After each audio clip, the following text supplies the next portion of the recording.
Liar. Everywhere. On netrootsradio.com.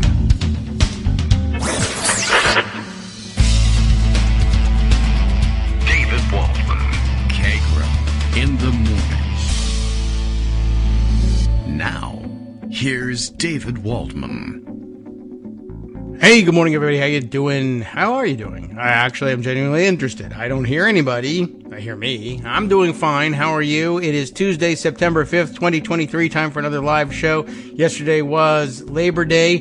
We, of course, decided not to labor, although, there was some work involved anyway, just in getting the rerun up and posted. And Justice was there, and he was doing his thing, and I imagine he had a new show too. I didn't get a chance to listen in yesterday. I did nothing. I was elsewhere the whole day. It's not that I didn't do anything. I was running around like a maniac, probably around showtime. But today we're back. It's Tuesday. I don't know exactly where we stand with Joan today. Joan has not been feeling well lately, and then she was on vacation, and it was mixed, and then she got her time off ruined by having to deal with illness. So who knows? I'm not really sure. It's another one. Not on top of all of that, it's a Tuesday after a holiday Monday. Not the greatest of circumstances in terms of I don't know what, having everything come together. But there's plenty to go over. There's no pressure. And so if you are up and listening, Joan, and not planning on coming, that's okay too, although we'll miss you a great deal. But if you are and you're planning on coming, you can let us know. It's fine. But normally I've been trying to get away from this sort of speculation on air about what's going to happen. But it's on my mind. I have to share with you. There's not much barrier between me. I'm right here. There's a microphone right in front of my face. There's no avoiding it. But many factors coming together. But certainly if you're not up to it, you're not up to it. What can you do? What would you want to know at this point besides the fact that it is now September, and that means it's the last month for which there is full funding for the federal government. Of course, it's the end of the fiscal year. Nothing unusual has happened here. Except for the fact that Republicans are now in charge in the House and have said, we're going to do it all by regular order, and everybody has to pass all 12 individual appropriations bills. But it might come to nothing. Anyway, fiscal year ends at the end of September, and if all of these bills are not in place, there will be at least a partial government shutdown. That's kind of where we stand. Everybody has known that's been coming. There's no shortage of warnings about that. And, I don't know, today, Tuesday, being the start of the work week for most, there's plenty of write-ups about it once again. I guess it's their first chance to do a first day of the week in September to remind everybody that everything is on the line and things will start shutting down. But we have known that for a million years. I did catch over the weekend that to bring two stupid Republican threads together, that would be one, the looming government shutdown, and the general abandonment of principles of governance from the Republican Party. And relatedly, their insistence on impeaching Joe Biden for something, let the reason come later. The vanguard of the lunatic MAGA party, although she's losing that perch, it's certainly under challenge. Murdery trader Greene, no longer what she used to be, and you could have, I guess, guessed that this was coming once she became sort of or once she moved into that almost establishment leader type role, that is taking on a serious role as advisor to the Speaker of the House, even though the Speaker of the House himself wasn't very serious and wasn't capable of doing the job and was something of a joke. He occupied the office, and you know how it is with journalists. He occupies the office, he has a suit, all of the trappings of office are there. We have to treat him seriously, even though when we go to a press conference, it will be him talking about impeaching Joe Biden, even though they don't have a basis for doing so, and they're nowhere near putting together the votes to do so. And I mean impeach, not convict. But at any rate, as soon as she sort of moved into that role, she found herself under attack, I guess maybe by others who wish they had that role. Although, you know, the history of roles like that is that you move into that area and it requires you at some point and at some level to sort of take the edge off of what you're doing and kind of sort of maybe almost watch what you're saying. And she was never really suited for that. So at any rate, what it has amounted to is that it's blunted her edges a little bit. I mean, she's still a lunatic, and every time she opens her mouth, she causes controversy. But I don't know exactly how to describe it. I mean, she hasn't become any more responsible, but I guess she's not as free to mouth off in every single direction that she might want without incurring some problems from among the Freedom Caucus types. So she's at war with, what's her name, Lauren Boebert, over various things. And I understand from my reading over the weekend, which I didn't put aside because I think it would be a waste of our time to pay attention to it just yet, although maybe I can find it just for reference, that she and Carrie Lake are now engaged in a death match of some kind, a death race, I think is what they said, to lobby for the VP slot in a Trump presidential ticket, assuming that thing can still go forward.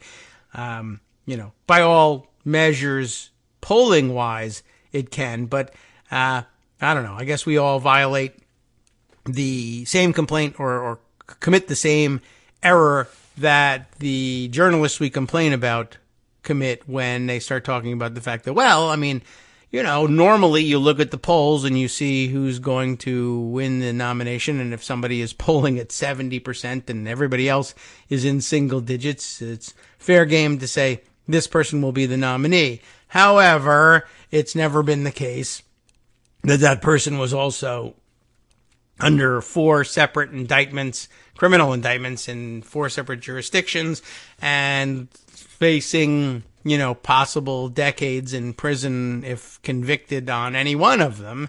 But we don't know how to deal with that. So we fall back on, well, they're winning the race. I mean, there's nothing in the rules that say that person can't get the nomination or that they can't run for office or they can't, not even that they can't even be elected if they're under indictment in these 4 different jurisdictions. It's just highly unusual. And we don't know what to do with it, so we say, well, pending some sort of outcome, some decision, we'll say, all right, he's the nominee. He's troubled, but he's the nominee. Anyway, Carrie Lake and murdery trader Greene apparently, I don't know what they're doing to fight one another for that spot, but that's apparently what they're up to these days. Yeah, I don't think I even put any of that aside, but I did put aside something that maybe would fill in the blanks a little bit about the background. Walter Einenkel at Daily Kos actually wrote this up on Saturday, and I think it'll help give us some idea of what the dynamics are. But since you are all probably such avid readers of Daily Kos, you may have read it already, but I need to read it and get the context so that we can all share a common understanding. We can all be sure we've read the same thing. And then we can make our mistakes based on the assumptions that we make, that we absorb from reading in common. How about that? Marjorie Taylor Greene. Murdery trader Greene is a target for Trump supporters after she posts about January 6th. And this one, I think, really encapsulates the dynamic better than I was trying to describe it before. I mean, it's not that she's become any more responsible per se, but I guess maybe it's because she occupies a prominent position, irresponsibly, but because she occupies this prominent position, she's going to be a target for others who want to knock her out of that position so that they can occupy it. And then what they'll have to do is find some place, something about which to have differences with her, and then leverage that and fight about that in the hopes that you can peel off MAGA followers to take your crazy view of this situation rather than murdery trader Greene's crazy view of this situation. And here it is. You needed someone crazier, though, than Lauren Boebert. She's been fighting this fight and hasn't had tremendous success with it. I mean, she hasn't been defeated per se, but she hasn't dislodged Murdery Trader Greene from her perch. Carrie Lake, I guess, will undertake the same sort of thing, but we haven't seen her get active about it yet. It's mostly been about them pushing and elbowing and shoving one another in order to get close to Trump more often. So that when he says, oh yeah, I need to have a vice president who is next to me immediately right now, then that's how the contest will be decided. So it's important, for instance, that Carrie Lake put herself in physical proximity to Donald Trump as often as possible. And we read the reports that she's been basically camped out at Pervalago for months.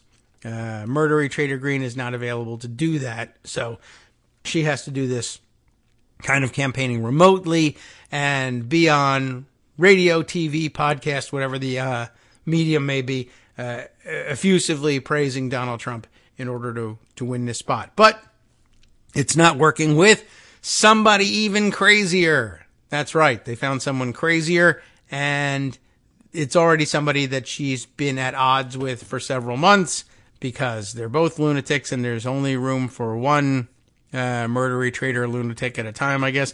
It's Laura Loomer. She's the only one crazy enough to get involved in this fight. And it's, I must say, they picked some great photos of the two of them to put together a composite side-by-side of Laura Loomer and Murdery Trader Greene, although how could they not provide that, right? Yeah, I don't know how hard the job was, but just they're so demonstrative and they can strike crazy poses so well. They're very accomplished at this. So they have chosen two that illustrate the point quite well, I think. On Thursday, the story begins following ex-Proud Boy organizer Joe Biggs' well-earned 17-year prison sentence, and I could read you about that all day long and enjoy it too. Representative Murdery Trader Greene felt compelled to tweet her poor understanding of the law. Well, to be fair, what other understanding of the law could she possibly have tweeted?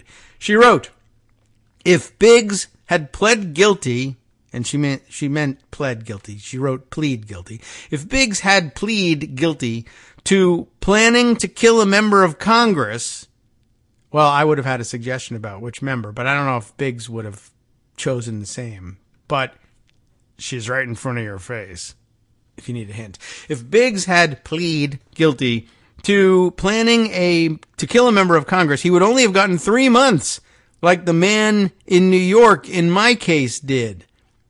I must have missed it. Somebody in New York must have threatened to kill Murdery Trader Greene, and you can't get mixed up in that nonsense. Why? What's the matter with you, sir? Reconsider. Well, anyway, I guess he got 3 months. Which, hey! But instead, Joe Biggs, who was involved in something much bigger, broader, and more dangerous, and killing very many members of Congress, and possibly the Vice President of the United States, and overturning the results of the election, and overthrowing American democracy. Turns out she's very mad because, no, he gets 17 years for being mad about the election and going in the Capitol.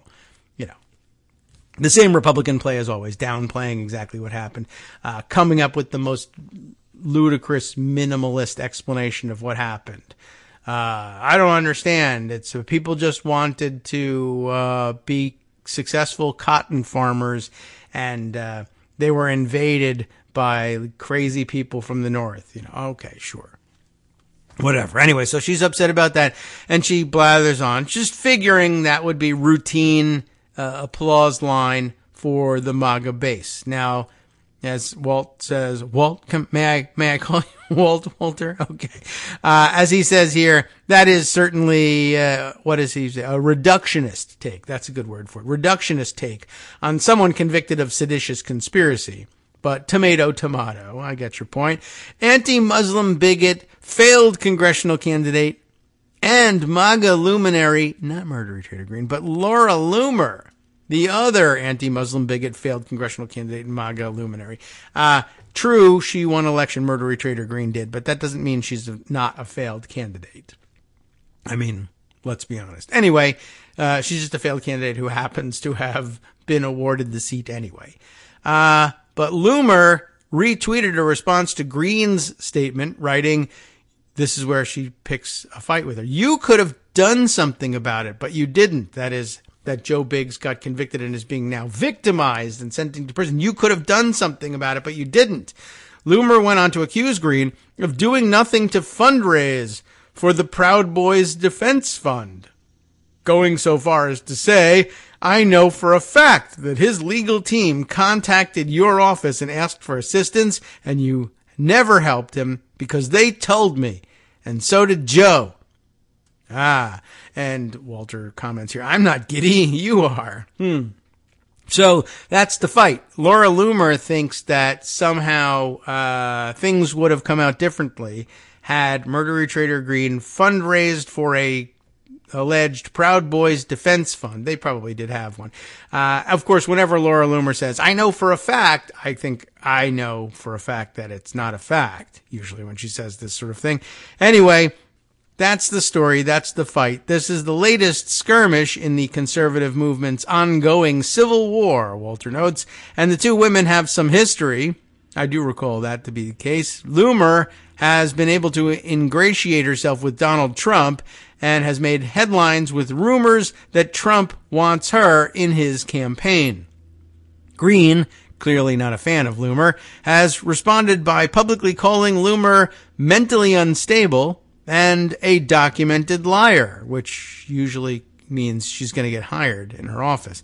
Loomer has responded in kind. None of that seems to have fazed Trump, who recently praised Loomer in a video as being very special. But, that could have a number of meanings. Trump's cult status in the Republican Party means that proving fealty is a frequent cause of infighting. One such skirmish is between Greene and the MAGA wing bog that she emerged from. After the Georgia indictments were handed down last week, both Loomer and Greene appeared outside the Fulton County Jail in a show of support for Trump. In a video posted by Ron Filipkowski, Loomer can be heard heckling Greene as she talks to reporters. Nothing could be better. Yelling, "Go tell Kevin McCarthy to endorse him," meaning Trump. "Your best buddy, Marjorie." As Greene began walking away, Loomer continued, the guy you shilled for Speaker of the House? That guy that disavowed Trump after January 6th? Remember that, Marjorie? It's a good attack. I'm all for it. Soon after, Loomer accused Greene of trying to, quote, suppress support for Trump, saying that Greene was behind publicizing the infamous Mar-a-Lago dinner that everyone likes to talk about with Kanye West. Okay. Ford Fisher's embedded video here from the Bird site, or the X site, I guess. This video tells the story. I won't be playing it, I don't think, but basically tweet number 4 in this tweet thread here says, Laura Loomer, who had called on people to come to the jail in a flyer that was shared by Trump himself, continued to berate Representative Greene after she left. She calls Greene subversive and blames her team for the dinner between Trump, Nick Fuentes, and Ye. Okay. All right. So I guess there's the news on that front. The following day, Greene posted a video of herself working out. Perfect antidote to all of this, right? Writing, while jealous haters try to undermine and divide MAGA, I choose grace. I don't see how, but anyway, she added a cross emoji, a bicep emoji, a sunglasses emoji, and American flag emoji for good measure. Hell hath no fury like a MAGA nut scorned. Of course, MAGA world spends its entire existence feeling scorned by the universe, so that mostly leaves fury. Anyway, there you go. Now you have an update on that situation. And it has actually kind of maybe sort of important in some way, shape, or form. All right. Other things I need to share with you. I guess I got to bring you up to speed on the fact that there's a new Republican boycott freakout thing happening, or not a boycott, but it's consumer product related. And another one of those things where there's a kernel of truth to something somewhere and they see it and they go freak out about it.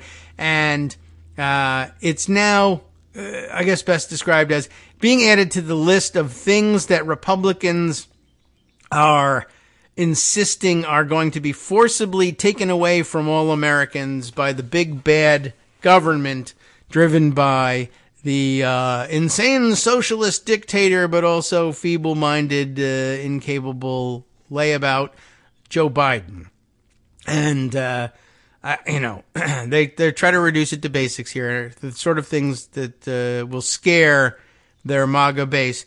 Your beer is now under threat. They found, I guess, that most MAGA people didn't care a great deal about their gas stoves. Many of them didn't have gas stoves and had electric appliances already anyway, and so I guess it didn't work out. But beer, they figured they can absolutely capitalize on the fear of losing beer, even though they just spent a couple of months telling them all to boycott Bud Light, which was their favorite beer since forever, and because a trans person had one once, and so you can't drink that, and it's horrible, and you got to get rid of it.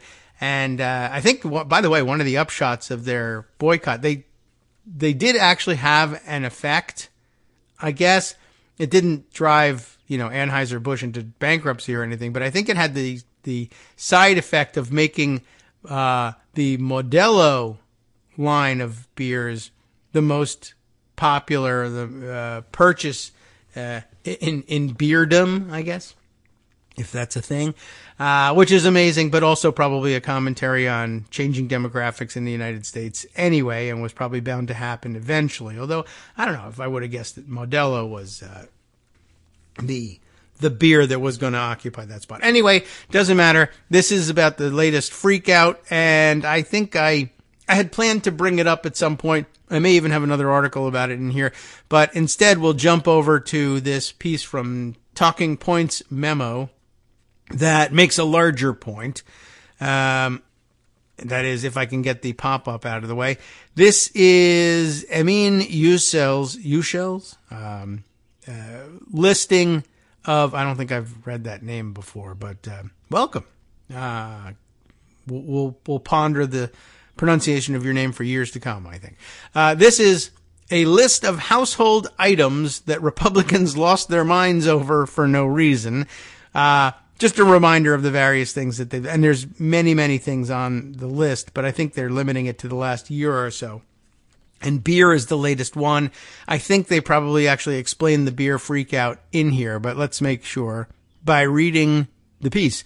Although it's not a new trend, 2023 thus far has undoubtedly been a prolific one for GOP fear-mongering fake controversies into existence. Got that? Fear-mongering fake controversies into existence? All right.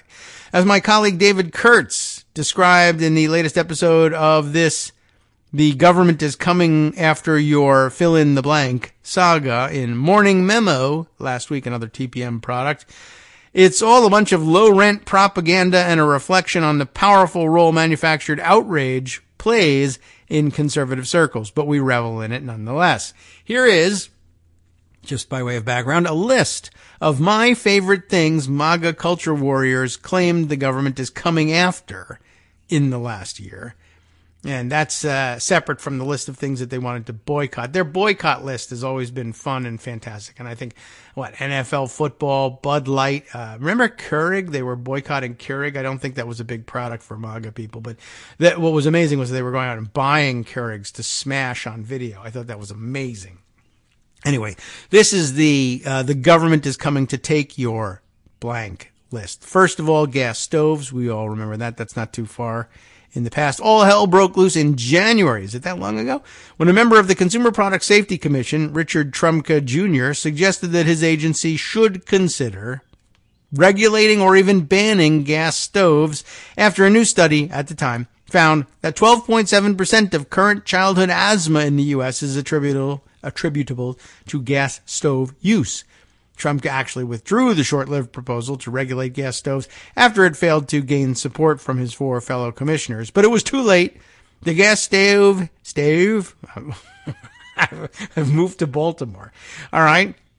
The gas stove hysteria, took over Oh my God, it's starting to happen. Took over the Republican Party like a wildfire, no pun intended, leading to over-the-top declarations by several members of Congress that they're ready to die for their stoves.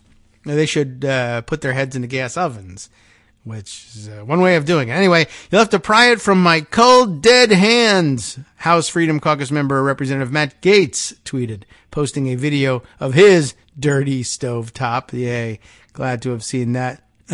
Interesting peek inside of these Republicans' houses or apartments.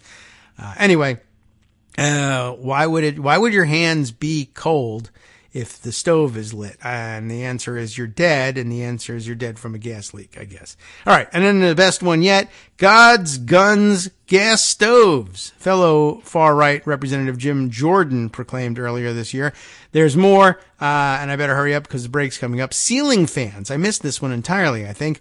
This outrage cycle began when the U.S. Department of Energy proposed rules that would impose energy efficiency standards on ceiling fans, as well as some other household appliances. The new rule, which was proposed in June, would make fans more energy efficient, saving consumers money in the process. Yay. I mean, boo, I guess. By cutting fan-related electricity costs by about 40%, according to the agency. But it seems all that Republicans got out of this proposal was that the government was coming for your ceiling fans now, too.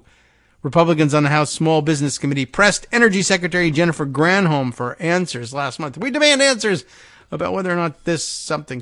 Okay. Accusing the department of creating rules that are burdensome to smaller manufacturers. You know, the mom and pop ceiling fan concerns that are popping up everywhere. In response to the uproar, some House Republicans once again took to their favorite platform to complain, and this is somehow not satire. First, they went after your car, then they targeted your gas stoves, and now they're coming for your ceiling fans. Ben Klein tweeted in August, America will continue to reject the Biden climate police's authoritarianism. Well, after this, we'll explain the beer. Hi, everybody. It's me, David. Let's change things up from the old fundraising pitch for just a minute and talk instead about how you can be a part of our show. If you've got a smartphone or any other electronic recording device, why not sit down and record a segment for us? Read us an important article and give us your take. Or read one of your own original essays, or even just give us your commentary on something you'd like to share that's important to you. Then send the file to me at kagrox@gmail.com, and I'll try and work it into the show. Short segments, a few minutes in length, are easiest to fit in. And of course, I can't always guarantee that I'll be able to play everything, but if you've ever shouted at your radio or TV about something you wish was being covered, here's your chance to change that. Make the show your own. Send your submissions to me at kagrox@gmail.com.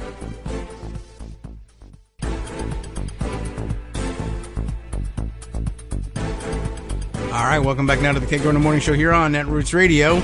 We continue on with an examination of the latest faux outrage. This time, we're finally up to the beer, thanks to this compilation of this year's faux government is going to take it outrages. Beer is the next one, possibly the most ridiculous one on the list. It says here, the faux outrage over beers started after National Institute on Alcohol Abuse and Alcoholism director Dr. George Koob hinted in an interview that the U.S. guidelines for alcohol consumption could soon match Canada's down to 2 drinks a week. And remember, again, this is, well, at worst, a non-binding suggestion from some government commission. How many drinks should you have a week if you want to be healthy? Well, we currently say, well, this isn't going to make you healthy. There's plenty of other things you need to do to be healthy, but I guess the guidelines will now say, well, you shouldn't have more than 2 drinks a week, which of course is not at all the same thing as the government is banning beer, and it's not even about beer. But, you know, they figured what, I don't know, I guess I better read the story in case there's more, but it's now starting to look like, well, if they just say you can have 2 alcoholic drinks a week, if you want to meet the guidelines, you could also blow off the guidelines, of course. And then they translated that into, well, what does the average working American, hardworking, patriotic kind of person have? Well, a beer, of course, as opposed to, you know, the fact that I'm sure none of the people plotting this thing are big beer drinkers. They love their booze. But whatever. Anyway, so they figured, but we can anger people with a beer thing, and then we'll all get shots of ourselves drinking beer. Shots, no pun intended, but get video of ourselves drinking beer so it looks like we're all American. And so I did see Ted Cruz doing one, like fresh off of making AR-15 bacon, and now I'm going to drink beer because I'm a regular guy. My family hates me. I punch my wife in the face on camera, and I run away to Cancun when it gets cold, but whatever. Anyway, so where were we? All right, Dr. George Koob hinted in an interview that maybe we would do what the Canadians did and issue some guidelines about drinking and health. The current guideline, which won't be updated until 2025, by the way, recommends limiting consumption to 2 alcoholic drinks or less in a day for men and 1 drink or less a day for women. But of course, these are, just like the 2 drinks a week guideline, those would be recommended numbers.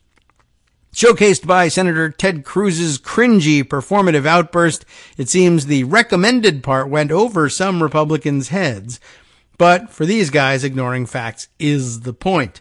These idiots have come out and said, drink 2 beers a week. That's their guideline, Cruz said last week in a bizarre SNL-esque TV interview. Well, I gotta tell you, if they want us to drink 2 beers a week, frankly, they can kiss my ass. Honestly, I guess the first impression that you get from that, if this is the first you're hearing of it, and it's probably the case for the targets of their message, that if the government says, I want you to drink 2 beers a week, it's like, yay, celebration, fantastic, I'll do it. In fact, I'll exceed your expectations. Had they said, well, they're only allowed to drink 2 beers a week, then you can kiss my ass. But, this is the guy who, it was Cruz, wasn't it, talking about basketball, saying about throwing a basketball through the basketball ring? Was it Cruz? I don't even remember which Republican idiot it was. Okay. Responsible for that one. Anyway, the bit is mechanical and unnatural, and you can look at the video here as it's embedded in the TPM story. And it was made that much worse by the anchor pulling out a bottle himself while on air to go prove that they're both manly and you can kiss my ass because I'm going to drink a beer. Anyway, there's a bonus addition here. Hamburgers. Remember that one? Finally, it says here, an oldie but a goodie. The imaginary hamburger outrage is actually from 2 years ago. But our author says I would be remiss not to include this one on the list. In fact, you would not be, because this was a list of what had happened this year. So you would be correct not to include it on the list. You perhaps were remiss in limiting it to a year. But anyway, as my colleague Kate Riga detailed in her April 2021 piece, the hysteria around meat started after a speech by President Joe Biden. At least it was the president. As he delivered remarks during the Virtual Leaders Summit on Climate, Biden laid out his plan to cut America's greenhouse emissions by half by 2030. Biden's plan, short on specifics, prompted a British tabloid to fill in the blanks for him, spreading all kinds of outlandish disinformation. How Biden's plan could limit you to eat just 1 burger a month cost $3,500 a person per year in taxes, force you to spend $55,000 on an electric car, sure, and crush American jobs. The Daily Mail, in case you were wondering which idiots did that, the Daily Mail's pithy headline read, it all went downhill from there. Of course, Fox News and conservative radio shows launched a loop of segments on how the government is coming after viewers' hamburgers and red meat. Representative Murdery Trader Greene dubbed President Biden the Hamburglar. And Representative Lauren Boebert declared the president needs to stay out of her kitchen. Believe me, it would be a good idea to stay out of her kitchen. Remember, she ran a restaurant that was shut down for health code violations a couple of times. So, always a good idea to stay away. Well, really, always a good idea to stay away from Lauren Boebert. And if she spends any amount of time in her kitchen, well, then that's just an ancillary benefit. You get to stay away from her kitchen as well. Don't eat, don't drink, don't breathe when Lauren Boebert is around. You never know what's going to happen to you. All right. So, let's see. Other directions. I had a whole thing in mind about what I was going to catch up on. And now I can't remember what the hell it was. But I'm going to scan down here, I am pretty sure that if I scan enough, I will remind myself of what it was that I wanted to share with you. Yes. Okay. All right, let's see. First, I got to find the original piece, something I talked about a while ago, and gave over to you for a reading assignment, but I'm never sure that anybody has done it because, honestly, if I assign myself reading over the weekend, I very rarely do it. That's just an instant no for me. Like if someone assigns it to me, I don't know, I should stop assigning it to you. But sometimes you guys take suggestions fairly well. I, on the other hand, once I commit to doing it, verbally means I'll never do it, and I'll never get around to it. Anyway, this was from when? AP story from August 29th, way back in that other month that we were just recently in.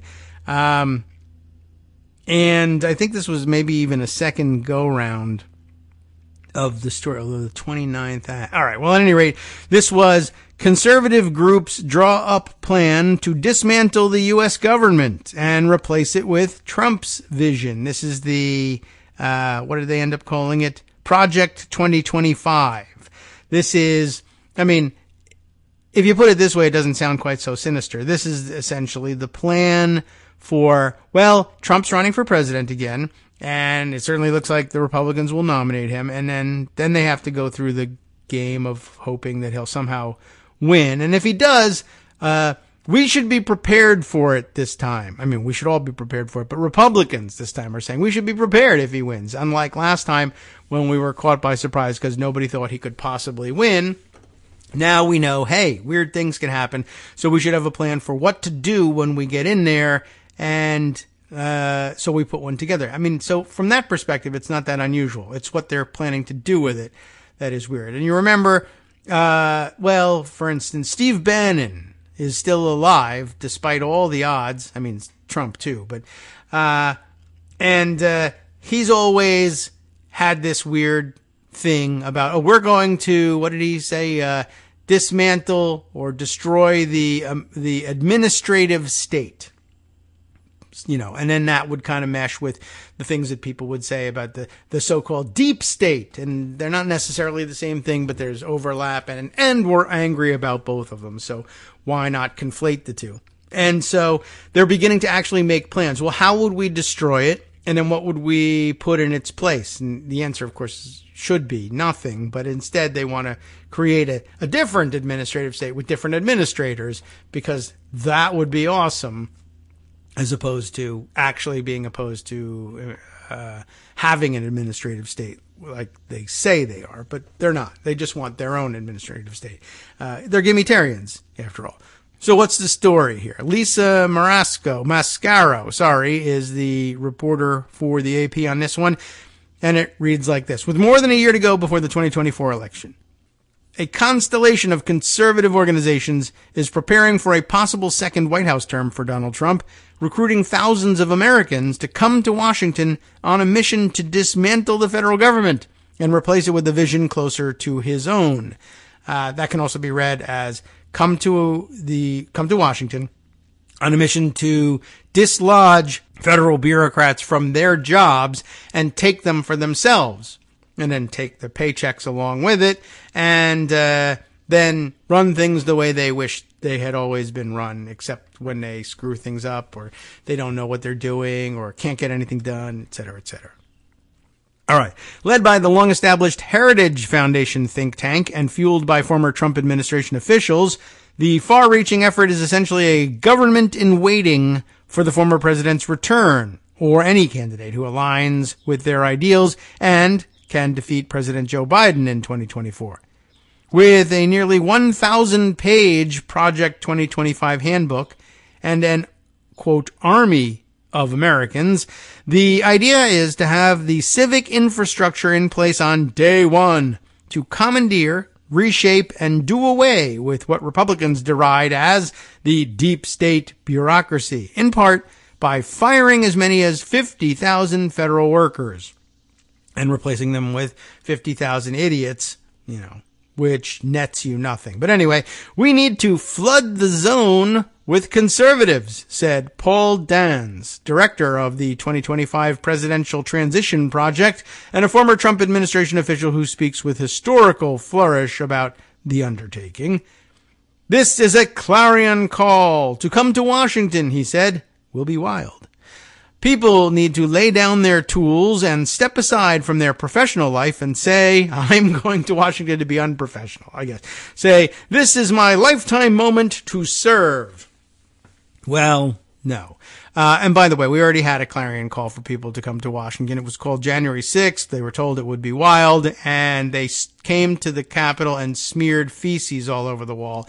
And now we're going to say, you should be the Deputy Assistant Administrator for the Undersecretary of and you're going to be responsible for stamping the approval on XYZ program expenditures.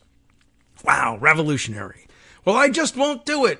Whatever. We're going to have all sorts of things. There's going to be, I predict, a second Trump campaign administration, besides being a total disaster for the government, will probably also be, break all records for applications, before the court for writs of mandamus.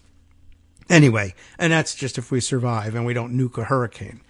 Anyhow, where were we? Oh, yes, right. The unprecedented effort is being orchestrated with dozens of right flank organizations, many new to Washington. Come in, grift, start your own organization, spend $1 million saying, we hate the deep state, and represents a changed approach from conservatives who traditionally have sought to limit the federal government by cutting federal taxes and slashing federal spending. Instead, Trump-era conservatives want to gut the, quote, administrative state from within by ousting federal employees they believe are standing in the way of the president's agenda. Well, he's not the president. That's why it's not happening. And replacing them with like-minded officials more eager to fulfill a new executive's approach to governing. The goal is to avoid the pitfalls of Trump's first years in office when the Republican president's team was ill-prepared. His cabinet nominees had trouble winning Senate confirmation, and policies were met with resistance by lawmakers, government workers, and even Trump's own appointees who refused to bend or break protocol, or in some cases violate laws, to achieve his goals.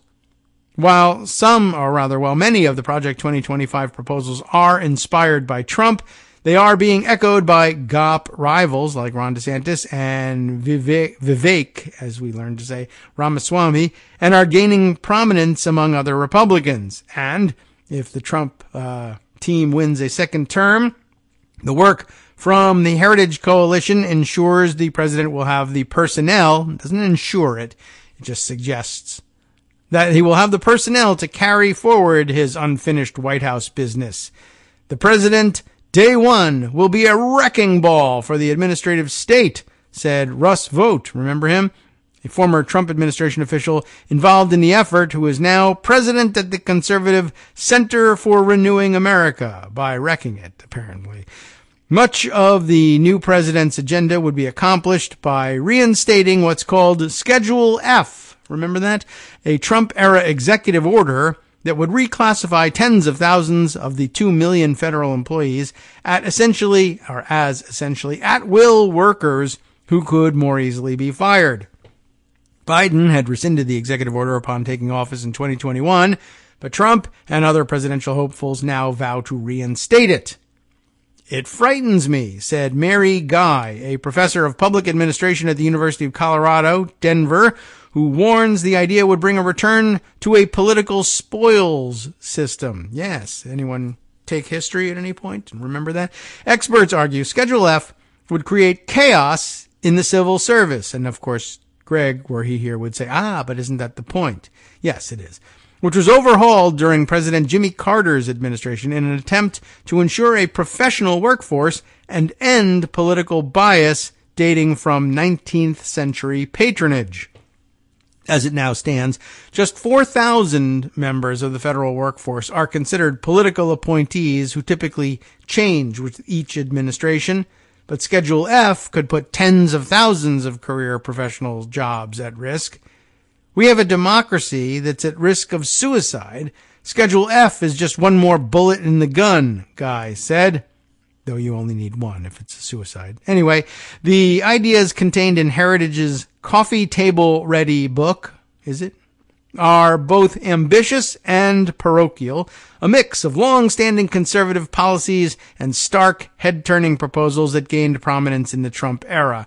And that was easier written as a mix of long-standing conservative policies and new petulance. Whatever they decide they're angry about this week can now become government policy.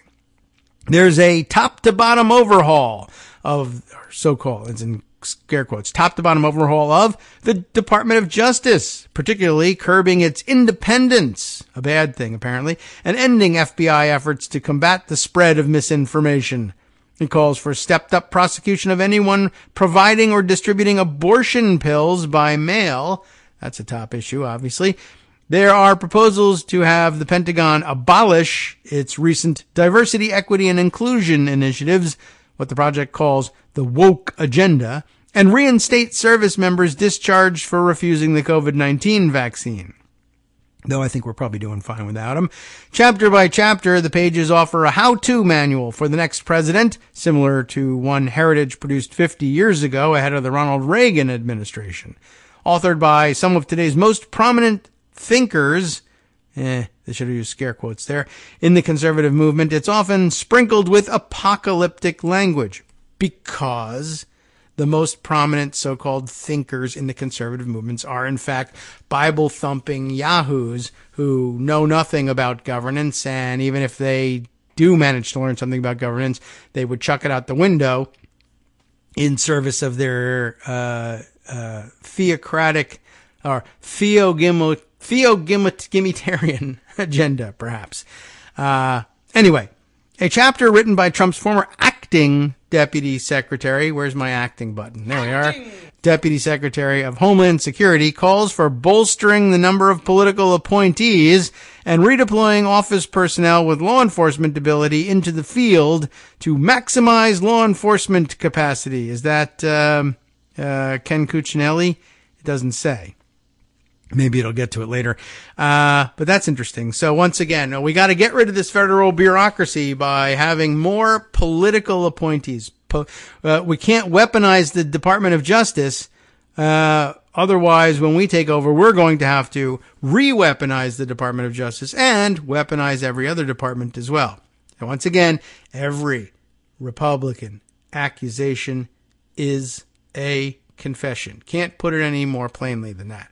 At the White House, the book suggests a new administration should re-examine the tradition of providing workspace for the press corps and ensure the White House counsel is, quote, deeply committed to the president's agenda as opposed to being deeply committed to the law. That's their big complaint. Conservatives have long held a grim view of federal government offices, complaining that they are stacked with liberals intent on halting Republican agendas.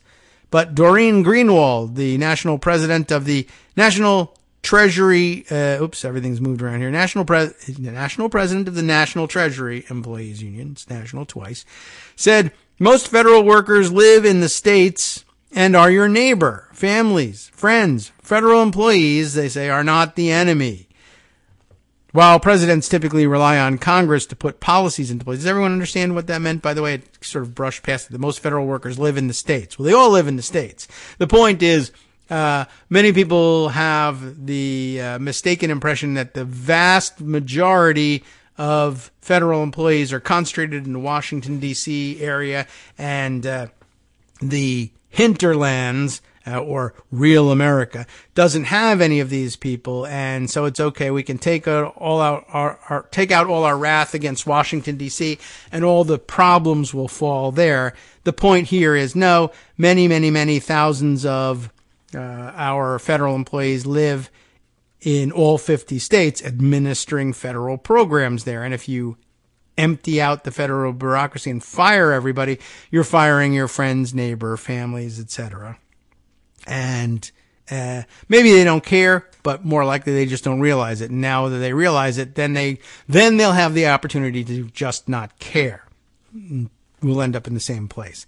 While presidents typically rely on Congress to put policies into place. The Heritage Project leans into what scholars, legal scholars, believe it or not, refer to as a unitary view of executive power. Remember that suggests the president has broad authority to act alone. The old unitary executive theory, which, we all warned was a huge disaster in waiting, and that the next Republican president would turn into a nuclear weapon against us. But something bloggers are idiots. You know how it goes. To push past senators who try to block presidential cabinet nominees, Project 2025 proposes installing top allies in acting administrative roles. Yes, you heard it here. Acting administrative roles, as was done during the Trump administration, to bypass the Senate confirmation process. I will say this. It does have the added benefit of highlighting the absurdity of the filibuster situation. Joan McCarter, another former Trump official advising the effort. Is he the one that got thrown out for gambling problems, or what was it? I can't remember. They're all perverts of some kind or another. Doesn't matter, I guess. Let's accuse them all with a blanket accusation of wrongdoing. Why not?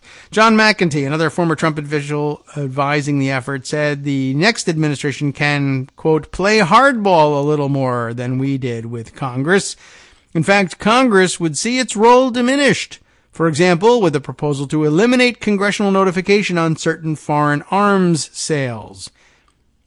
Interesting area to do that with. Philip Wallach, a senior fellow at the American Enterprise Institute, who studies the separation of powers and was not a part of the Heritage Project, said there's a certain amount of fantasizing about the president's capabilities. And that, of course, is deeply ingrained in Trump's way of thinking about the presidency. He just thinks it's a magical position that can do whatever they want.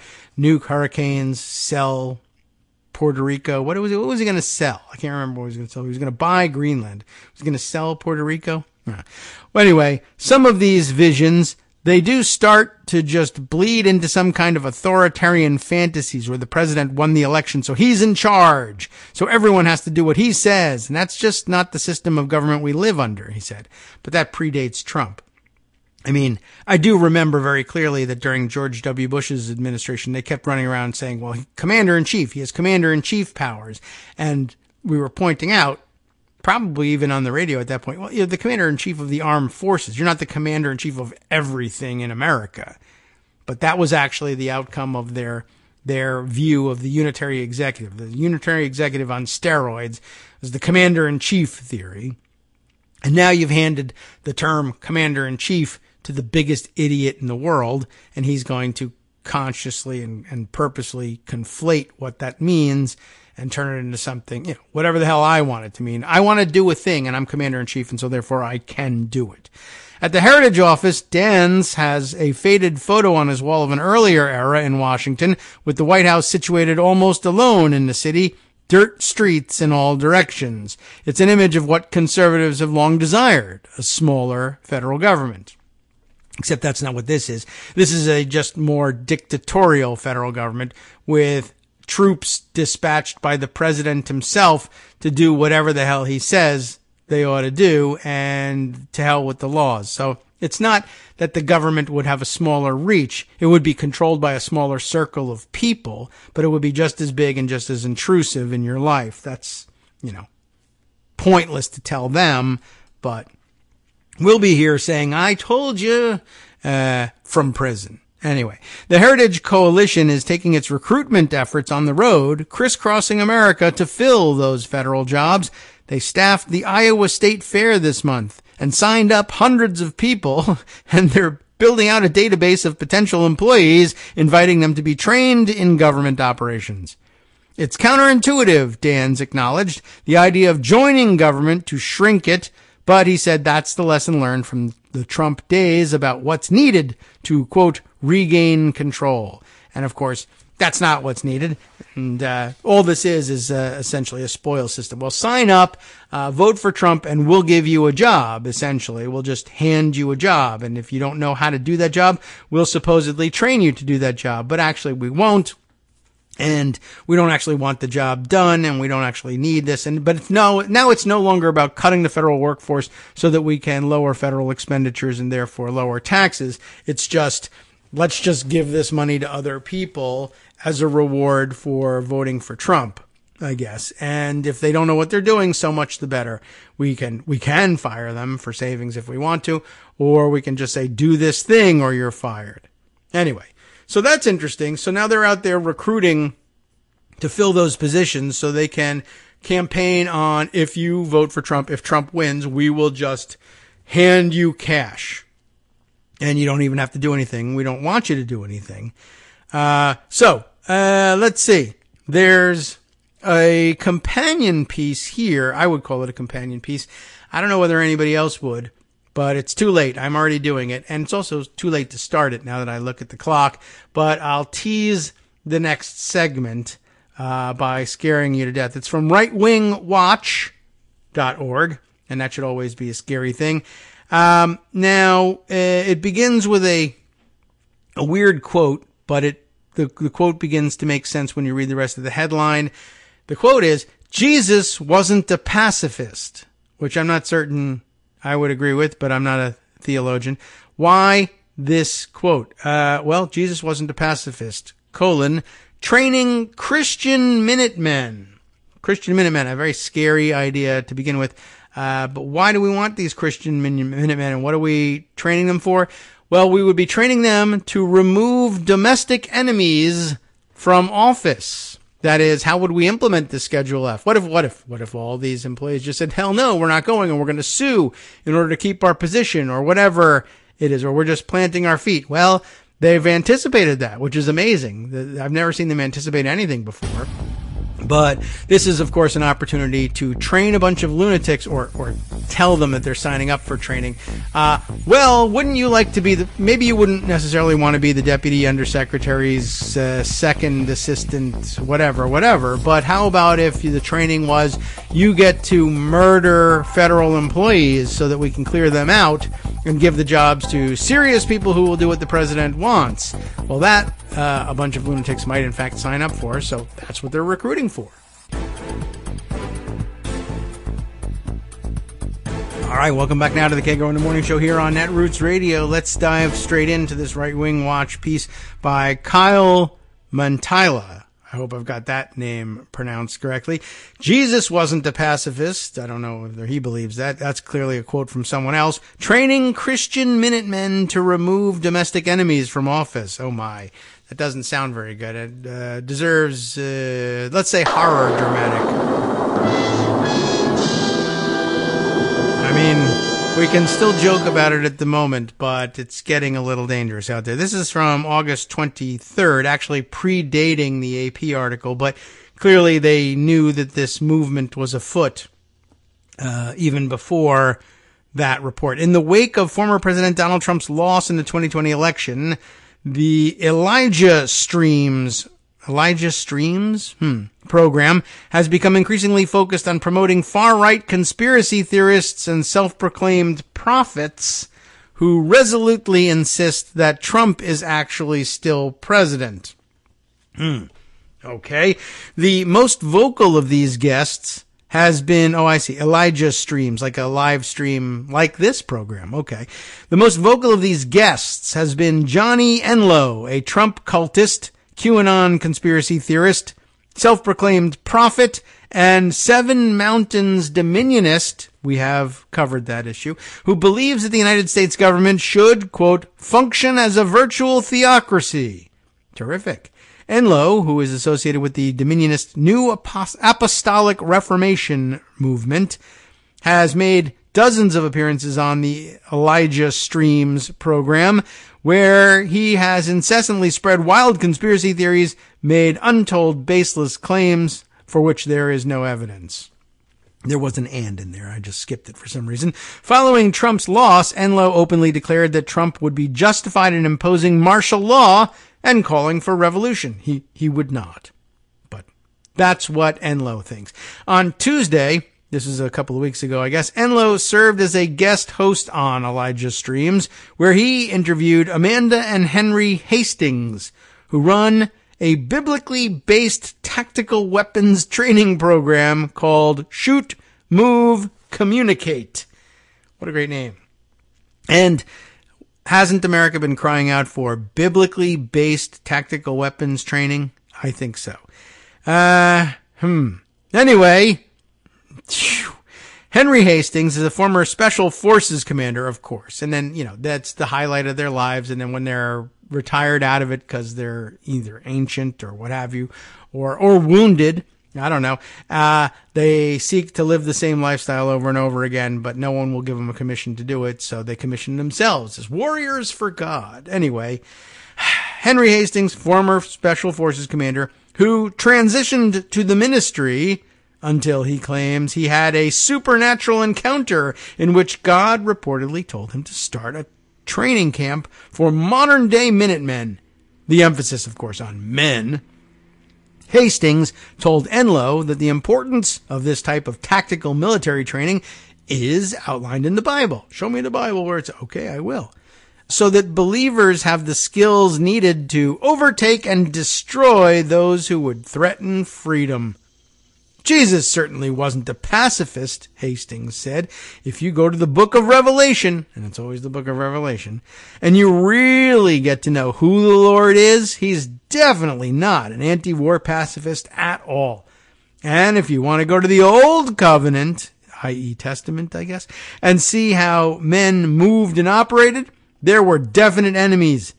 They were people, and they were enemies, and men had to go And men had to go up when freedom was threatened by them and overtake and destroy those who would threaten freedom.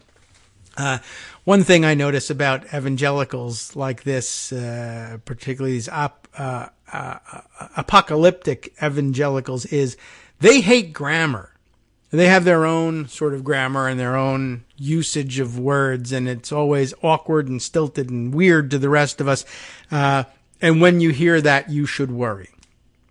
Just wanted to point that out. Hastings then claimed that the Constitution and Bill of Rights place supreme authority, he says, in the local sheriff, because everyone knows that. Everyone knows. They say the word sheriff like 18,000 times in the Constitution, right? Or possibly 0. I think it might be 0, actually. But, 18,000 has a lot of zeros in it. So you could see how that could easily be, misinterpreted by people who think 0 means 0 when it's really just a placeholder for the various number places of in the number 18,000. Okay, so now we've explained that away. So fantastic. They'll also move over into constitutional sheriff gobbledygook. Sure. Constitution and Bill of Rights place supreme authority in a local sheriff who's never mentioned, who has the power to establish militias under the Second Amendment. No, the Second Amendment places the power of regulating militias anyway in the hands of Congress. The sheriff is nowhere mentioned, and there's nothing at all that would suggest that the sheriff is the one that raises militias. And if anything, they would have been commissioned by the state legislatures. But never mind all of that. I mean, historically, that's who would have commissioned it. But yeah, sure. It's sheriffs. Anyway, right. The local sheriff has the power to establish militias, they believe, under the Second Amendment, to remove domestic enemies from office. That, too, does not appear anywhere in the Second Amendment. Hastings' claim about sheriff's authorities are similar to those promoted by the Constitutional Sheriffs and Peace Officers Association, whose leaders talk about their mission in spiritual terms and train law enforcement officers in their, quote, constitutional sheriff ideology. Once again, extraordinarily convenient that they have discovered the hidden authority of themselves, buried in the Constitution, by which I mean invisible in the Constitution, of course. And, of course, it could be anybody. And I'm waiting now for the Constitutional Dentists Association to rise up and say, duh, the hidden message of the Constitution is, in fact, that all power is vested in dentists. Everyone can see that just as plainly. Dentists appear in the Constitution just as often as sheriffs do. And that's a rare thing. And so, obviously, the constitutional dentists, including Dr. Gay Hitler, are destined to take over. So whatever your profession, I mean, if you're looking for, I don't know, if you're looking for maybe a second boost of enthusiasm as you enter maybe a late phase in your career, and you say, you know, being a Little Caesars pizza guy has been unfulfilling to this point, well, good news for you is the constitutional Little Caesars pizza guy movement says you have the ultimate authority in the United States of America, and this may be news to some of you, but Jesus agrees. But hey, you know, well, good for you, right? I mean, there's honor in making delicious pizza. And not that I would describe Little Caesars pizza that way, but I'm just not an expert. At any rate, the point is pizza is life. And I think we can all agree with that. Something, Jesus, Constitution, poof, you are all powerful. It's as solid as the sheriff's story. The federal government is now becoming an enemy of we the people. It's total, you know, what are we going to say? Flashing red light anytime anybody says we the people, honestly. You know, this belongs to we the people. And it belongs to the people. And we are the people. But it doesn't belong to we the people. Anyway, never mind. Does gold fringe on a flag mean anything? No, it doesn't. Does we the people mean anything? No, it doesn't. The federal government is now becoming an enemy of we the people, Hastings declared. And when we have elections where people have not been legally or lawfully elected, which we don't, we have domestic enemies in office, and our Constitution gives us the authority to remove them. It doesn't. Hastings warned that the nation is heading to another Lexington and Concord. Both. We're heading towards it. Whatever it is. I mean, it's shooting. And we like shooting, so we're heading towards one of those. It's not just in the spirit, he said, it's in the natural. More evangelical, apocalyptic gobbledygook jargon. It's not just in the wrong parts of speech, it's in everything about our speech. Hastings later read a prophecy from the non-canonical Book of Enoch. It's a book, so he read it, to proclaim that the kings and the powerful ones will perish and will be surrendered into the hands of the righteous and the holy, which, by the way, is me, so don't worry about it. I'm going to take care of all this. Which, he declared, was a warning to those who have dared to indict the Lord's anointed, by which he meant Donald Trump, of course. This is what we are going to see in this now time, Hastings proclaimed. War on grammar. Unbelievable. This is what we are going to see in this now time. Now time. What time is it? It's now time. Which now time? This now time. That's Hastings. These wicked people who have dug a pit for the Lord's anointed, I'm going to name them right now. Are we ready?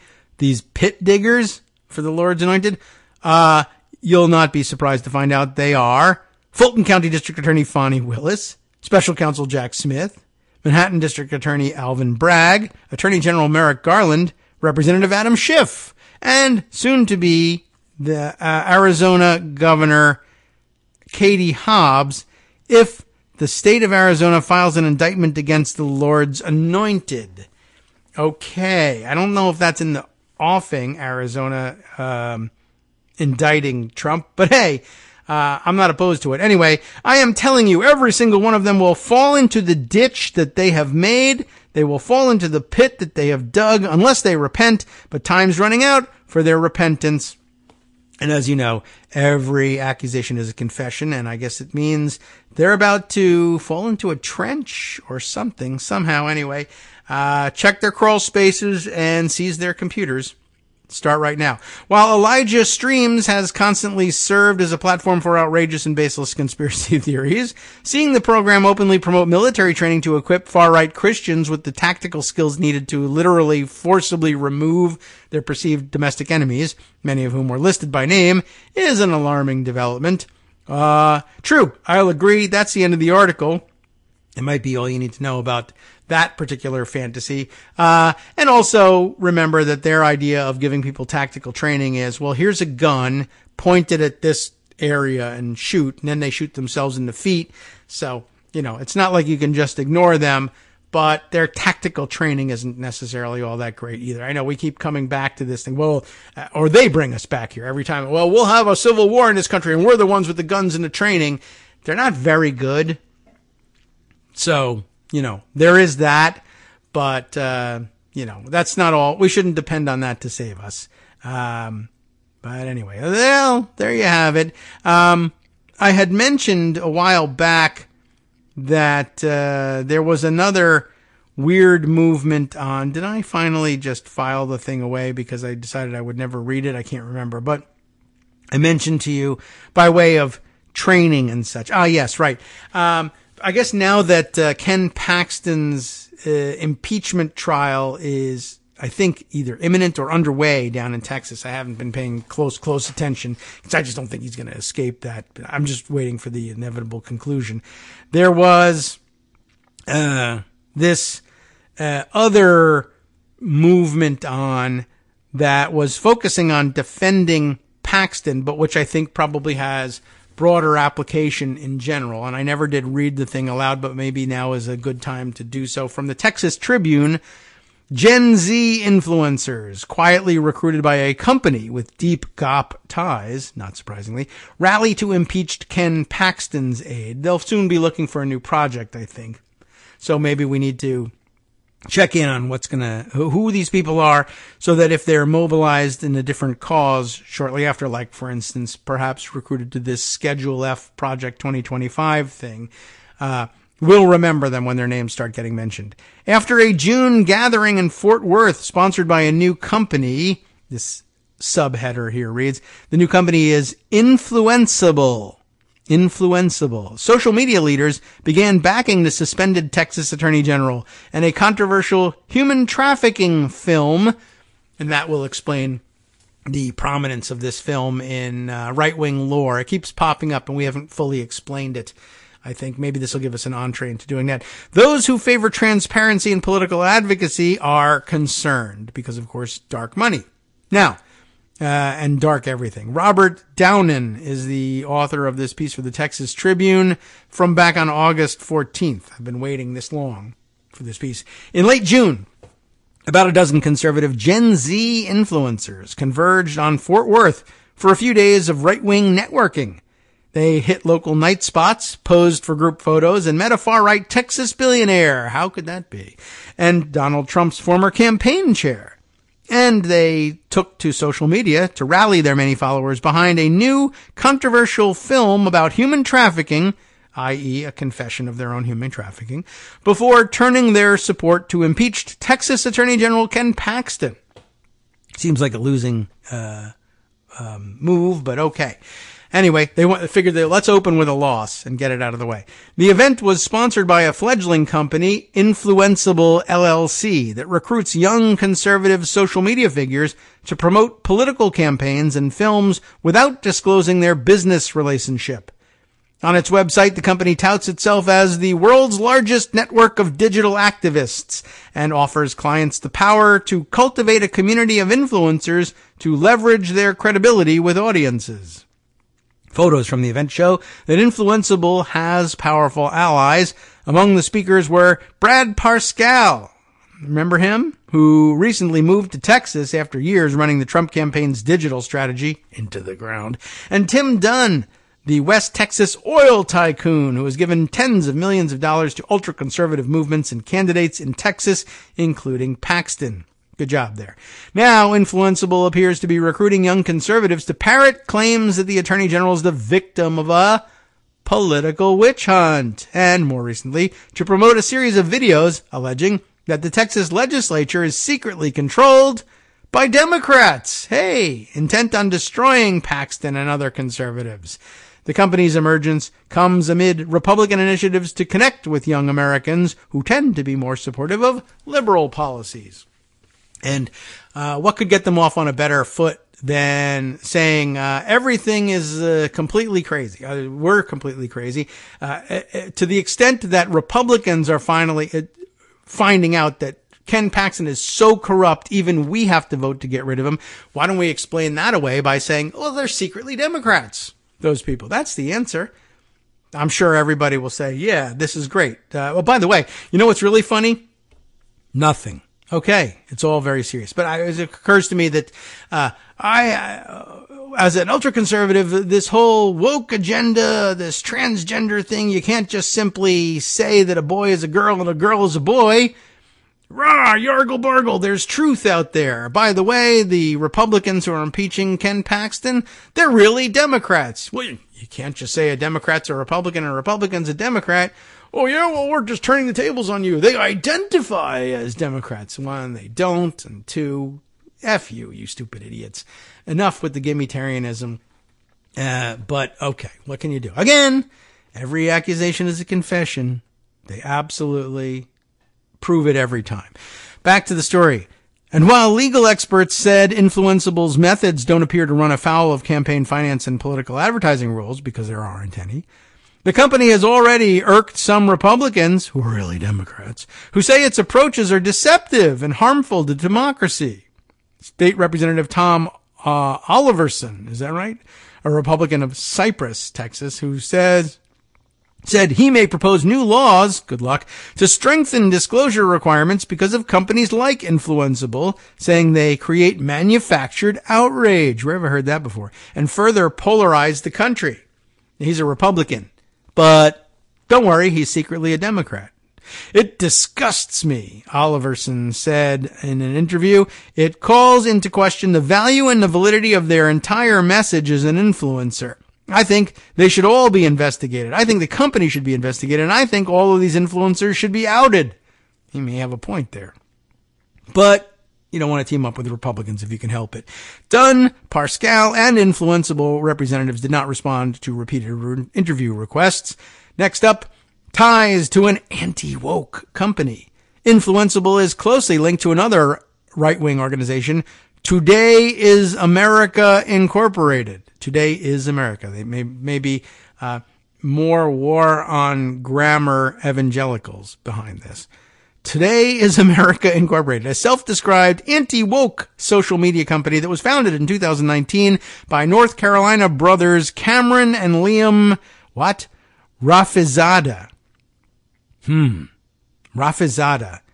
I don't think you have to go too far back in the family tree to figure out that might not be the most solidly Mayflower-esque original settlers, Puritan, not Puritan, but waspy or even Scots-Irish Southern roots there. Rafizadeh, R-A-F-I-Z-A-D-E-H. Anyway, but they disguised themselves well by naming their kids Cameron and Liam. Anyway, not that there's anything wrong with that. I'm just saying the people who are big haters will, when they finally disagree with these guys or they get into a Laura Loomer, murdery Trader Greene style fight, they're going to point to that and say, they ain't even real Americans. But it'll be too late. Anyway, the company, which is barely a company, I'm sure, except that it's propped up by people who were somehow stumbled into wealth. The company quickly rose to prominence, quote unquote prominence, I would say, on platforms such as Instagram, where it continues to deluge its 250,000 followers with anti-LGBTQ memes and pro-Trump talking points. We need more followers. I'm admonished, quite properly, in weekend email, by the way, that I need to stop being so worried about doing self-promotion and asking for support and donations here via Patreon. Yes, I agree 100%. I can't find the time because there's too many things to tell you.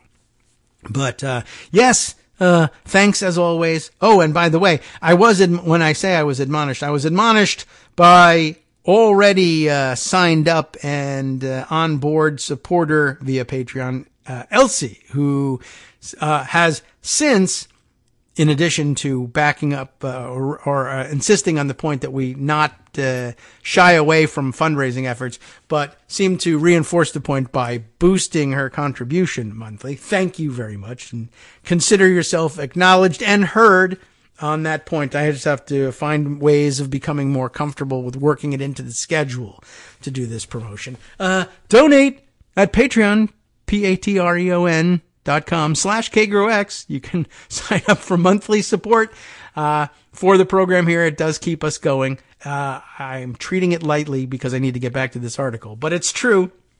And I also wanted to thank Elsie for her additional contributions. Let me jump back into the article. That's the only way I can do it. This is product placement. I'm integrating it into the stories. You see? All right. According to LinkedIn, that's authoritative, Cameron Rafizadeh, or however he pronounces his last name, is Influencible's CEO. Liam Rafizadeh is a co-founder and another high-ranking Today is America employee. Tim Korshunov, just, what can I tell you? He's got a Russian surname for no particular reason. Plenty American, I'm sure. Tim Korshunov leads development.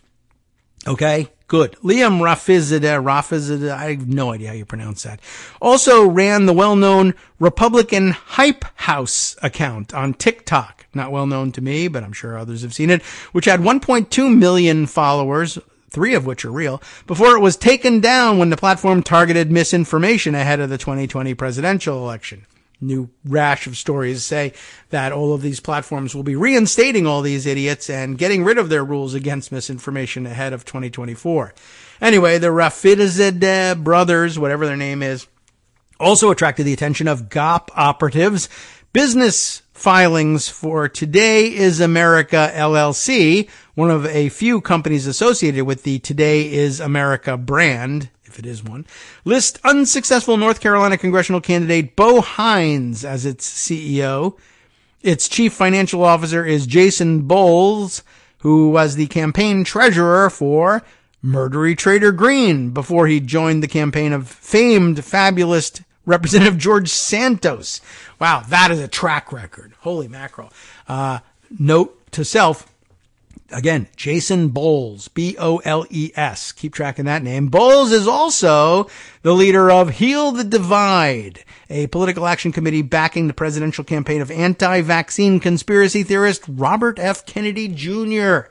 Of course, and why not? You know what I need to do?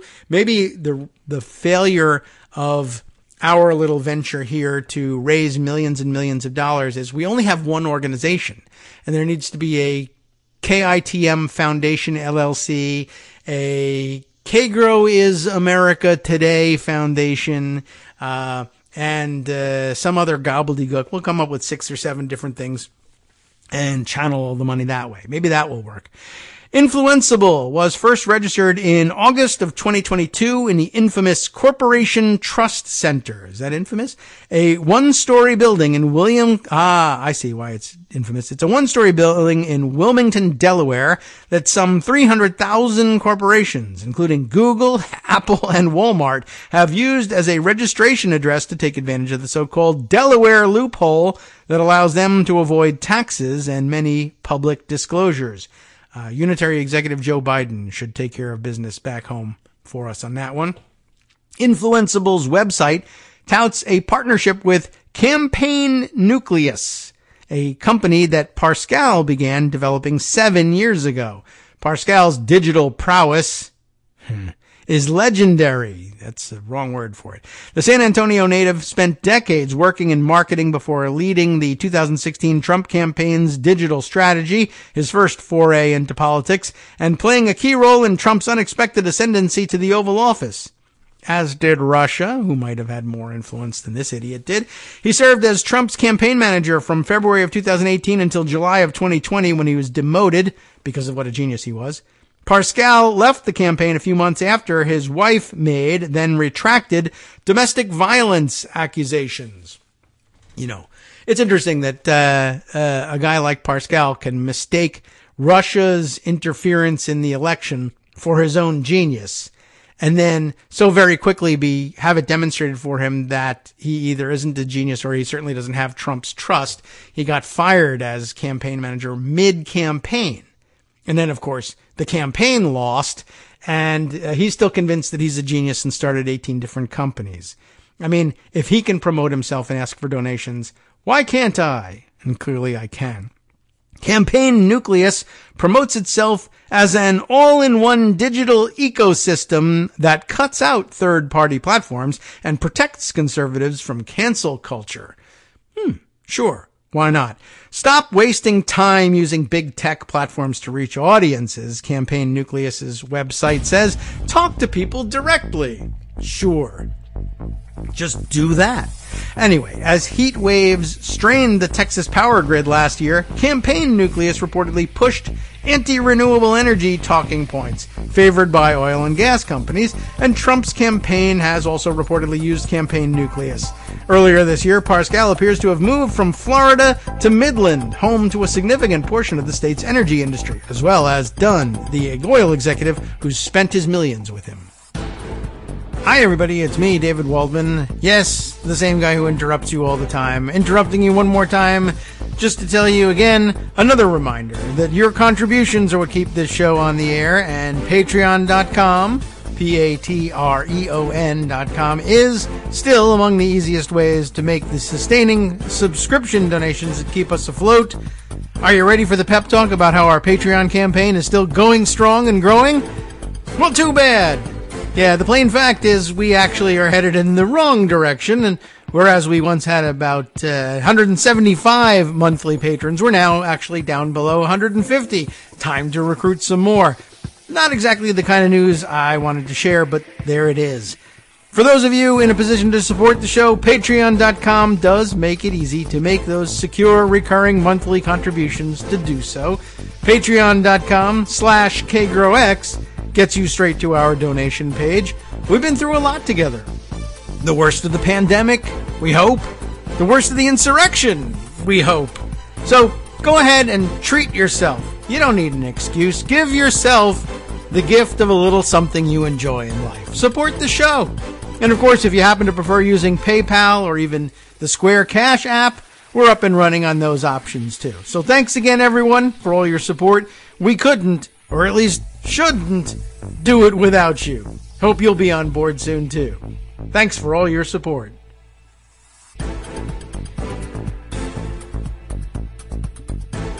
All right, welcome back now to the Kagro in the Morning Show here on Netroots Radio. I've had word from Joan. Yeah, still not up to snuff. Oh, but well, guess what? Now maybe she's going to make an appearance anyway. Hey, Joan. Good morning. How are you doing? Good morning. Can you hear me? Okay. I can. Okay, I don't have my headphones. I don't know where they are. Oh, okay. Well, yeah, I guess it causes a little bit of an echo, a little, but not too bad. Are you feeling okay? I'm no. Okay, it's good to be honest about these things. But yeah, I just got your message and was just saying, all right, well, if you're not feeling up to it, that's okay. Although it's nice to hear from you anyway, even if you just come on to say, yeah, I'm not feeling that good. Well, people want to know you're alive. It's a good thing, right? Alive. Yeah, everybody's happy about that. You too, I bet. Yeah, I'm really happy that I didn't infect family members. So. Oh, really? That's amazing. I don't think I've ever been successful in keeping even a cold from spreading. I am still masking because 3 weeks later I'm still testing positive, but 4 weeks. Wow. I mean, I have found, I guess if we can make that the topic at least briefly, the infections that I hear people picking up, like late into this thing, like now, currently, I guess since beginning of the year, the infection or the positive testing anyway tends to really linger for a long time, longer than before. And I guess maybe that's just either that's the variant at work, or maybe the side effect of all of the vaccines and various treatments. It's like, well, okay, the symptoms are diminished, but they do linger for longer. I don't know. Right, and that is one of the things that they tell you when you take Paxlovid, which I did. Yeah. So at least you're not suffering. Because when I get stuff and get sick, I tend to be really, really sick for a really long time. So I thought, I mean, grab it now and shorten it. It didn't shorten it because Paxlovid rebound is apparently a very real thing. Yeah, it's pretty common. So, yeah, I mean, I think that's, I've heard the same from others. The possibility that you get long COVID, so. We want that. That's the big hidden danger these days, of course, now that we're all normal people are protected from really super serious illness, hospitalization, and death by the vaccine. Others are still risking it, but, and they continue to die. By the way, most of us have those protections. There are a lot of people that are immunocompromised who don't, and that's what's so scary about this, particularly with my family, half of which is immunocompromised. So I've been doing a lot of isolating and a lot of masking. And, well, good for you, and everyone appreciates it, I'm sure. And, Paxlovid, I mean, it does make it so that the illness is not a daily misery, but it does tend to hang on for a while. Plus, everything tastes so great now. Oh, that horrible. Ugh. There's a dirty penny in your mouth permanently for some reason. But that does go away too, eventually. So that's good news. But that's a Paxlovid thing that I guess we all have to look forward to eventually. But you sound like you're okay, certainly a little under the weather, but walking and working, so that's good news. I'm walking and working, this is the first day back at work. A little slow. Yeah. But what is there to talk about anyway? What is there happening anyway? Yeah, right. Well, like as I started off the show saying, well, it is Tuesday and there is a government shutdown coming and yada yada. Just so we remind everybody in case they forgot. Although I did see somewhere over the weekend that what's her name? Super idiot, murdery trader Greene. I guess I don't know whether she's speaking for others in the Freedom Caucus, or if she's even in it anymore, taking the position that I will not be voting for any government funding agreement, no matter what's in it, until we have impeached Biden. Unless Biden's impeached, I'm not voting yes, which is just another excuse for voting no. You get everything you want in your agreements and then just vote no because your constituency wants to see fist waving. Shaking, I guess. So I don't think we're losing any votes that they had before, but it's a new fantasy that they can all latch onto and say, well, and that's left McCarthy trying to say, look, if we shut down government, we shut down everything, and that means we can't keep investigating Hunter Biden's dick pics. Yeah. I mean, he didn't say that part, but. Oh, well, he should.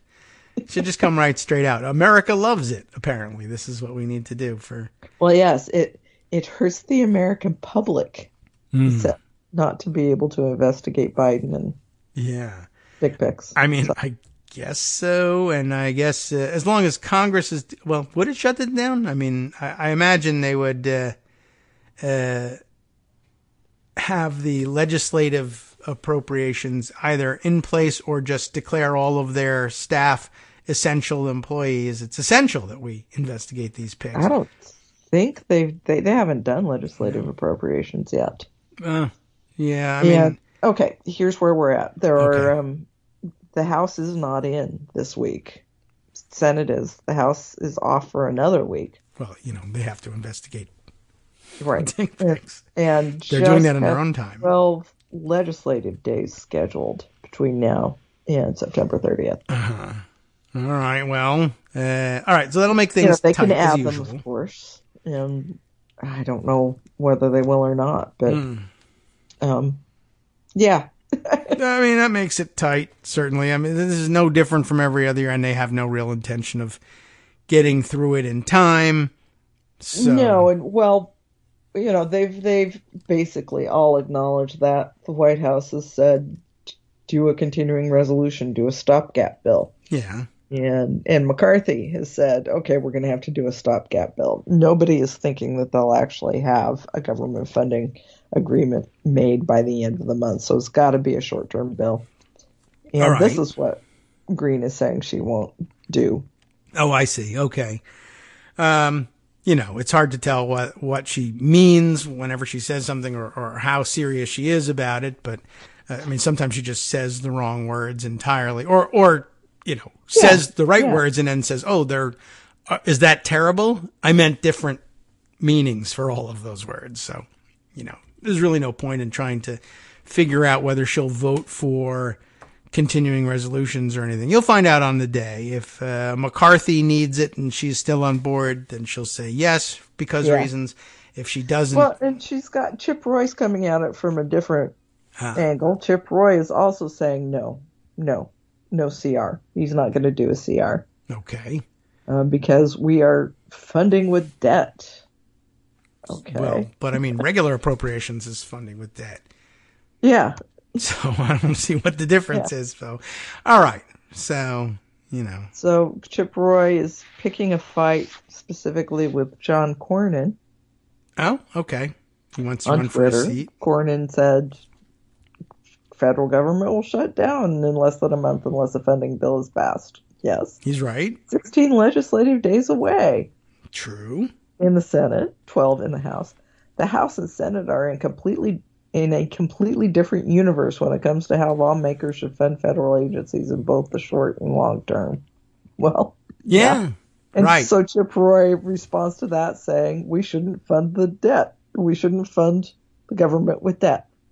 Because of, border, DOJ weaponization, DOD wokeness, IRS abuse, COVID tyranny.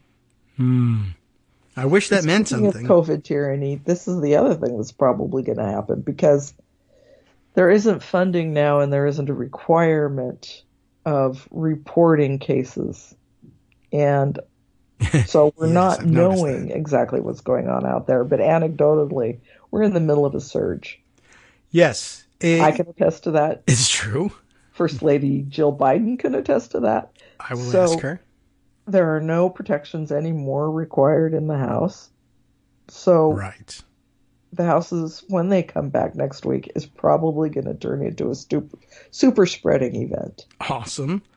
Well, what can I tell you? They hold a majority there, so I guess they'll incur the majority of the illness as well. Plus, they're unvaccinated. And do you think that, if they're even bothering to testing, if they test positive, these Republicans, that they won't show up?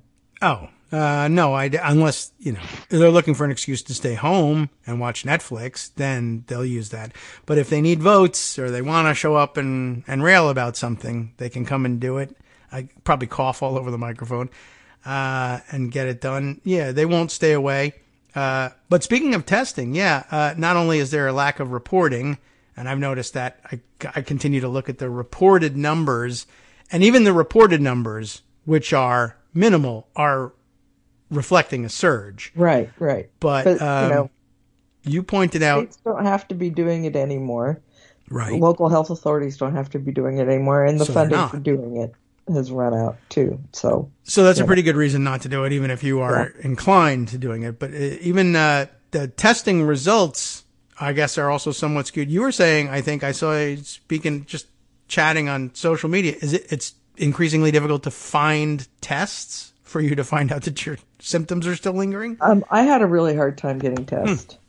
So anecdotally, that's happening as well. Yeah, there's I haven't checked. I don't know if it's still happening. Early on in it, I had a hell of a time trying to find tests. And I don't know if that's a regional problem or... I don't think so. I saw that also Alabama, I think it was Alabama or Mississippi, has reported shortages of tests. So I wouldn't be surprised, especially if there is a surge and people are saying, well, although I hate COVID tyranny, I would like to know whether I have it right now. I won't tell anybody what the results are and I won't change my behavior, but I want to know. So I guess they go out, buy a test, find out that it's hard to find. So it might be wise, everybody, while you don't have it, to poke around. I guess if you happen to pass some while you're at the drugstore, and you see them, get them. Put them away, or give them to friends if they need them. Don't go nuts and buy the entire stock of the store, but I don't think that's necessary. When you have the opportunity, grab one or two. Yeah, all right. I might have to do that. I don't know whether any of mine are, valid anymore, or I don't know what the dating on those things is like. Although I did hear that the FDA did extend expiration deadlines, and I can get you a link for that. Okay, yeah. So yeah, check the expiration date and check the FDA authorization, because I think they extended those expirations on most of them. All right. Yeah, I had heard something about that, and some of them I have are probably still within that range. Some of them are from way back when, and might be time to replace them. But yeah, definitely a shortage of reporting. Lots of states have just stopped, and I guess if they're not getting funded for it, you can see why. But every once in a while, states that haven't reported for a long time have done an update. Some have just ceased reporting altogether, but even Florida occasionally updates their numbers about once a month. And even with about, I would say about a quarter of states reporting with any regularity at all, it's still obvious that numbers are up. Yeah. And so, and school's starting, real. So they're going to continue to go up. So that slow disaster is unrolling. While, it's still hurricane season, it's still wildfire season, and FEMA is running out of money. All right. That's another thing that needs to happen this month. There's got to be some disaster aid. There's got to be more funding for Ukraine. And the other things that are happening by the end of the month, the Farm Bill expires, and Federal Aviation Administration authorization expires. Well, I think the market could take care of air traffic control. Right. So just bid for where you want to be. We're at this month of September. Yeah. I have an app that pilots can download. I'm going to invent this app. Everybody can invest in it. And it's an instant marketplace for space in the air traffic control system. And the highest bidding plane gets to occupy that space. And I think it's fast enough, if there's no slowdowns and no lag in the internet, that it should work pretty well to avoid crashes. It's just, the built-in feature that's not a bug is that every billionaire's private plane probably believes that it will win the auction, and then, they don't abide by the warnings that they might be outbid, and then they just boom, smash in midair. So, it eliminates that problem. Anyway, depending on whether or not you are the beneficiary of the estate of any of these billionaires, it might be good news.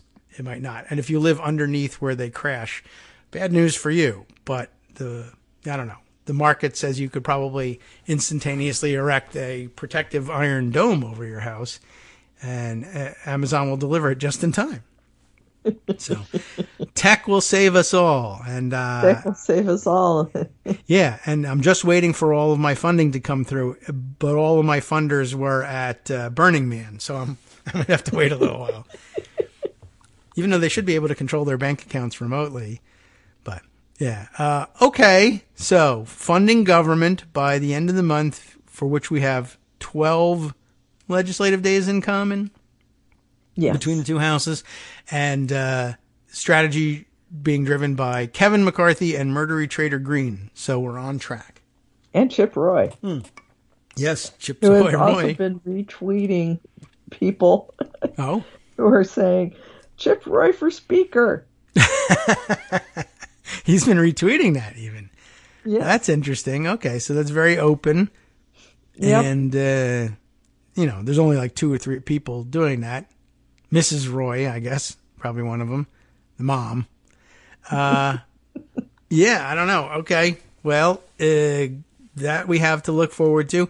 Of course, continuing sentencing for various lunatics. I believe it's Enrique Tarrio's sentencing day today. So that sounds pretty good. Ken Paxton impeachment vote day, I believe. Oh, okay. Oh, they're going to vote on the... Texas. Yeah. Okay, excellent. I knew that was in the offing, and I was unclear on what stage we were in, but I was just reading a little bit about that and about the weird Gen Z influencer teams that have been dispatched, or they attempted to dispatch in Texas to prop up Paxton, but looks like another couple $1 million burned by oil millionaires who burn everything. So I guess it doesn't really make that much difference. But somebody, I guess, thought they would somehow save him from impeachment by TikToking their way out of it. I don't really know how that was going to work, but, I will tell you this. There was Republican billionaire oil money involved and Brad Parscale involved. So to no one's surprise, he's getting impeached. Boom. I think that sounds like a Brad Parscale grift. Yeah. I mean, you would think so. Like if the goal was to avoid the impeachment, I guess that's out. They might shift now and say, well, our goal is to avoid conviction, but I think they might have to wiggle their way out of that one too, because it doesn't look good for him. Republicans are as mad at him as Democrats. Apparently the strategy is to tell people that the Republicans are secretly Democrats. That's the upshot of the strategy, as far as I can tell, that Democrats are secretly in control of the Republican state legislature, which I guess is secretly good news. I guess but so. I don't see exactly what they're doing with it. I mean, the story is they're the ones impeaching Ken Paxton. But beyond that, I don't know what we're doing with it. But, we've always been hoping to take control of Texas, and I guess this is good news somehow. There you go. I don't know. I think that I'm going to have to bow out. That is absolutely okay. I am pleased that we heard from you just to hear your voice again and to know that everything's okay.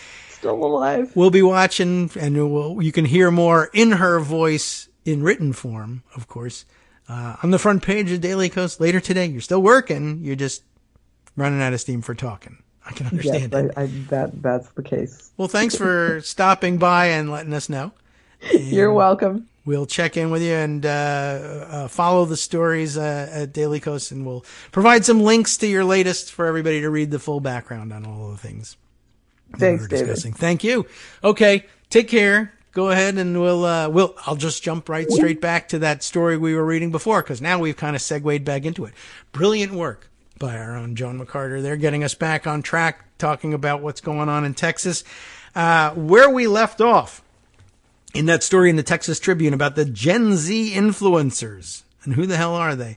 I wouldn't really call Brad Parscale a Gen Z influencer. So there's probably more people involved here.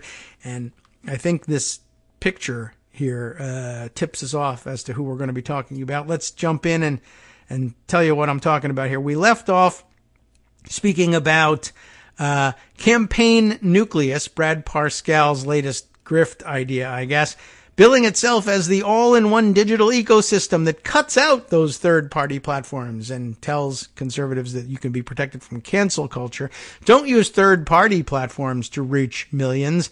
Speak into the ether and hope that millions will find you, I guess. I guess the idea is supposed to be, I don't know exactly how campaign nucleus works, but I guess you won't find any purchase, to use the archaic word for it, speaking to people on X or whatever other, Gab, Parler, whatever other, or TikTok, Instagram, you pick it, Truth Social.